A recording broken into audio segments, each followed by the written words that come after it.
माननीय सभापती महोदय, खरं सभागृहामध्ये जे विषय मांडलेले आहेत त्यात वस्तुस्थिती आहे. कारण आपल्याकडे जर आपण विचार केला तर आता जवळपास 2,10,000 लिफ्ट आपल्याकडे तयार झाले आहेत आणि आता त्याची संख्या अशी वाढते आहे की नुकतंच 25,000 नवीन लिफ्टला आपण मान्यता दिली. आपण जर आत्तापर्यंतचं स्ट्रक्चर बघितलं तर 2 विद्युत निरीक्षक आणि 69 लोक त्यांच्या अंतर्गत एवढ्या लोकांनी या सगळ्या लिफ्ट तपासायच्या जे प्रॅक्टिकली शक्य नाही आहे.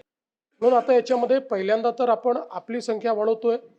हे जे 2 जण आहेत त्यांना आपण आता जो नवीन कायदा आणलेला आहे त्या कायद्यामध्ये सगळ्या एसींना आपण ते अधिकार देतो आहोत आणि त्याच्यासोबत आपण जर बघितलं तर आपण सांगितलेलं आहे की जवळपास 519 नवीन पदं ही आपण त्याकरता तयार करतो आहोत तपासणी करता. पण तरीही आताचा जो लिफ्टचा क्वांटम आपण बघितला तरी 519 पदं ही आपल्याला पुढच्या काळात कमी पडणार आहेत.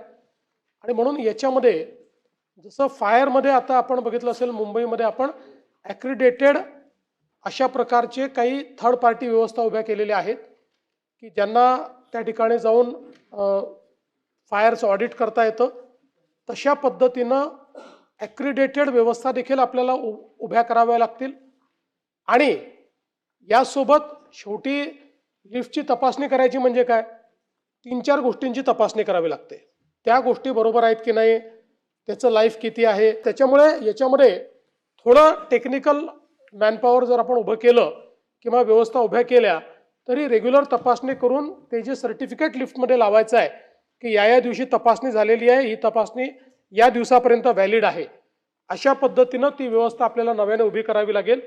आणि म्हणून आता आपण नुकताच कायदा मांडलेला आहे. त्या कायद्यामध्ये म्हणजे याच अधिवेशनात येतोय, खालच्या सभागृहात मला वाटतं आजच तो कायदा मांडला जाईल की ज्याच्यामध्ये आपण हे अमेंडमेंट्स करतो.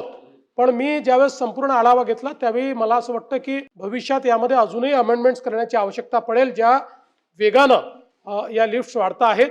आणि म्हणून या संदर्भात एक बृहन्मुंबई महानगरपालिका असेल, त्याचे कमिशनर असतील, एखाद्या दुसऱ्या महानगरपालिकेचे कमिशनर असतील, आपले विद्युत विभागाचे लोक असतील, अशी एक हाय पॉवर कमिटी तयार करून या समितीला आम्ही एक कार्यकक्षा देऊ की त्यांनी लिफ्टचं मेंटेनन्स, त्याच्या संदर्भातल्या जबाबदाऱ्या, त्या कशा पद्धतीनं तपासणी झाली पाहिजे, तपासणीचा कालावधी किती असला पाहिजे, त्याचे नॉर्म्स काय असले पाहिजे आणि लिफ्ट तयार करणाऱ्या ज्या कंपनी आहेत त्यांच्यावर काय जबाबदारी असली पाहिजे, या संदर्भातल्या नवीन SOP या पुढच्या 6 महिन्यामध्ये आम्ही तयार करू.